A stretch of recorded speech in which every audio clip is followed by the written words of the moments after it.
Chapter 4. When Jane and Elizabeth were alone, the former, who had been cautious in her praise of Mr. Bingley before, expressed to her sister how very much she admired him. "He is just what a young man ought to be," said she. "Sensible, good-humoured, lively, and I never saw such happy manners. So much ease with such perfect good breeding." "He is also handsome," replied Elizabeth, "when a young man ought likewise to be, if he possibly can. His character is thereby complete.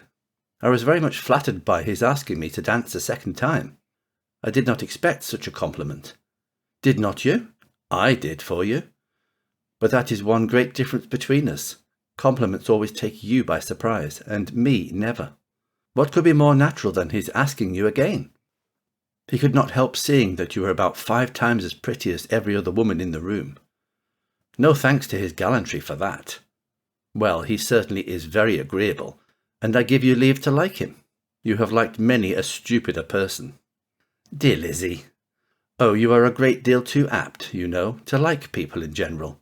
You never see a fault in anybody. All the world are good and agreeable in your eyes. I never heard you speak ill of a human being in my life. I would not wish to be hasty in censoring anyone, but I always speak what I think. I know you do, and it is that which makes you the wonder, with your good sense, to be so honestly blind to the follies and nonsense of others. Affectation of candour is common enough. One meets it with everywhere.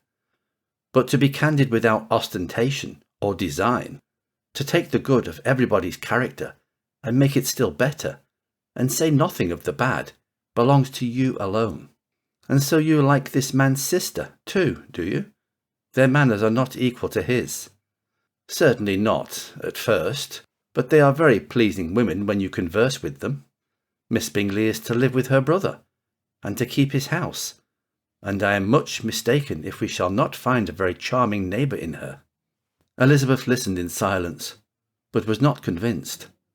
Their behaviour at the assembly had not been calculated to please in general, and with more quickness of observation and less pliancy of temper than her sister, and with a judgment, too, unassailed by any attention to herself, she was very little disposed to approve them.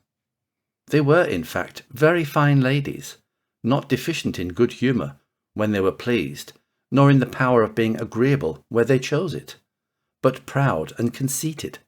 They were rather handsome, had been educated in one of the first private seminaries in town, had a fortune of £20,000, were in the habit of spending more than they ought, and of associating with people of rank, and were, therefore, in every respect entitled to think well of themselves and meanly of others. They were of a respectable family in the north of England, a circumstance more deeply impressed on their memories than that their brother's fortune and their own had been acquired by trade. Mr. Bingley inherited property to the amount of nearly £100,000 from his father, who had intended to purchase an estate, but did not live to do it. Mr. Bingley intended it likewise, and sometimes made choice of his county, but, as he was now provided with a good house and the liberty of a manor, it was doubtful to many of those who best knew the easiness of his temper, whether he might not spend the remainder of his days at Netherfield, and leave the next generation to purchase. His sisters were very anxious for his having an estate of his own, but though now he was established only as a tenant, Miss Bingley was by no means unwilling to preside at his table, nor was Mrs. Hurst, who had married a man of more fashion than fortune, less disposed to consider his house as her home when it suited her. Mr. Bingley had not been of age 2 years when he was tempted by an accidental recommendation to look at Netherfield House. He did look at it, and into it, for half an hour, was pleased with the situation and the principal rooms, satisfied with what the owner said in its praise, and took it immediately. Between him and Darcy there was a very steady friendship, in spite of a great opposition of character.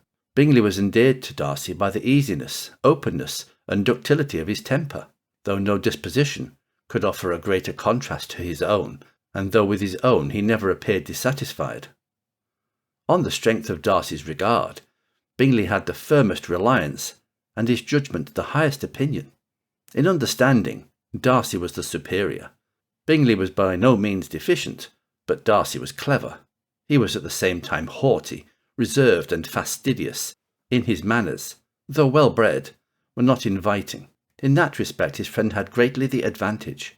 Bingley was sure of being liked wherever he appeared. Darcy was continually giving offence. The manner in which they spoke of the Merton assembly was sufficiently characteristic. Bingley had never met with pleasanter people or prettier girls in his life. Everybody had been most kind and attentive to him. There had been no formality, no stiffness. He had soon felt acquainted with all of the room, and as to Miss Bennet, he could not conceive an angel more beautiful. Darcy, on the contrary, had seen a collection of people in whom there was little beauty and no fashion, for none of whom he had felt the smallest interest, and from none received either attention or pleasure.